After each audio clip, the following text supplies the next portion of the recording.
the upcoming visit by U.S. Secretary of State Marco Rubio to Central America carries significant weight, occurring amidst a complex geopolitical landscape marked by heightened tensions and anxieties stemming from the Trump administration's assertive foreign policy.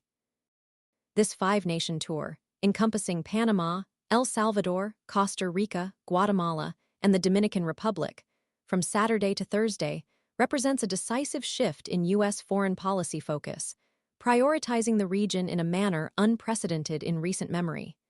The trip, Rubio's first official overseas visit as Secretary of State, underscores the administration's commitment to a renewed engagement with Central America, a region often overshadowed by othergy.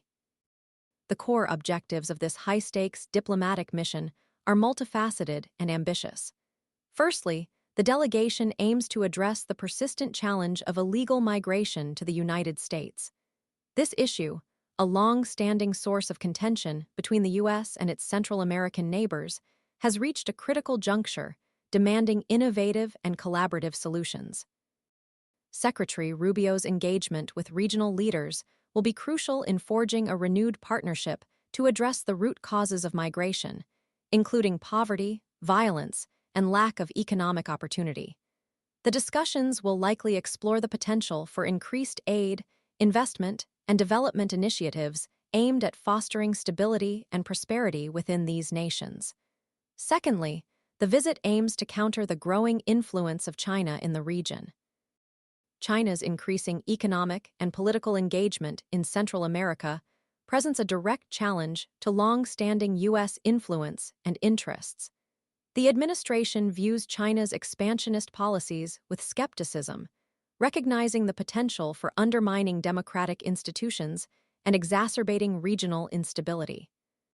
Secretary Rubio's discussions will undoubtedly focus on strategies to strengthen U.S. alliances and partnerships, thereby mitigating China's growing sway and reinforcing the region's commitment to democratic values and principles.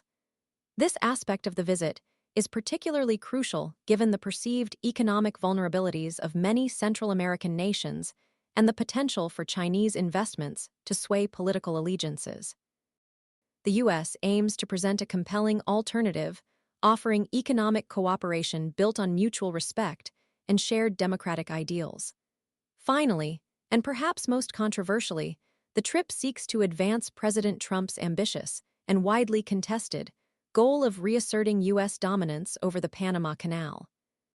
President Trump's pronouncements regarding taking back the Panama Canal, along with his aggressive trade policies and immigration rhetoric, have already generated significant unease and apprehension in the region.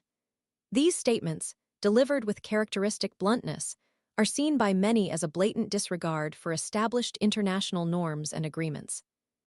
The visit, therefore, serves as a delicate balancing act, attempting to reassure allies while simultaneously pursuing a potentially provocative agenda.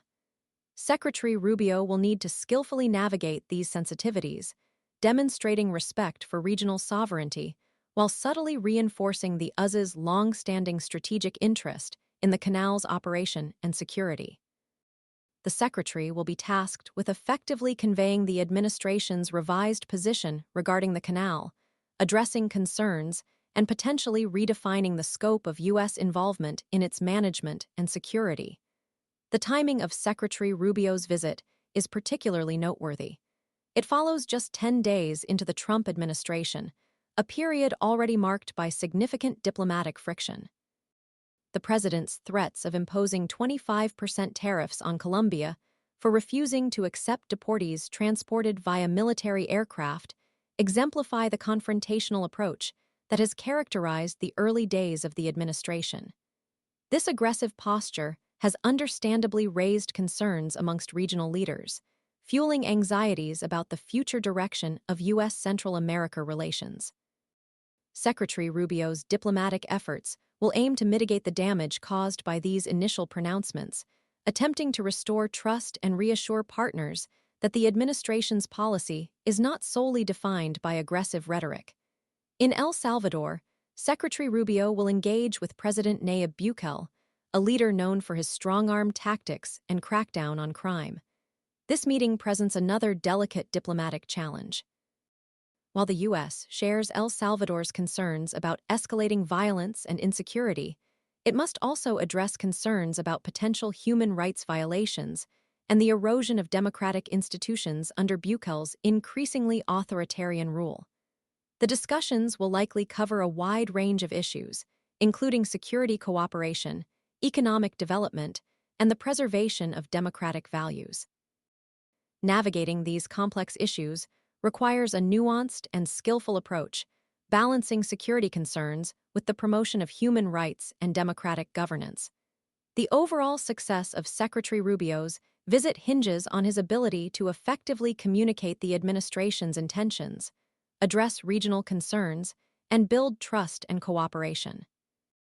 The inherent challenges of balancing conflicting priorities, migration control, counteracting Chinese influence, and reasserting control over the Panama Canal, within a region already wary of the Trump administration's policies, demands exceptional diplomatic skill and strategic acumen. The visit itself is a landmark event, but its lasting impact will be determined by the tangible outcomes achieved and the degree to which it succeeds in strengthening U.S. Central America relations amidst a period of considerable uncertainty.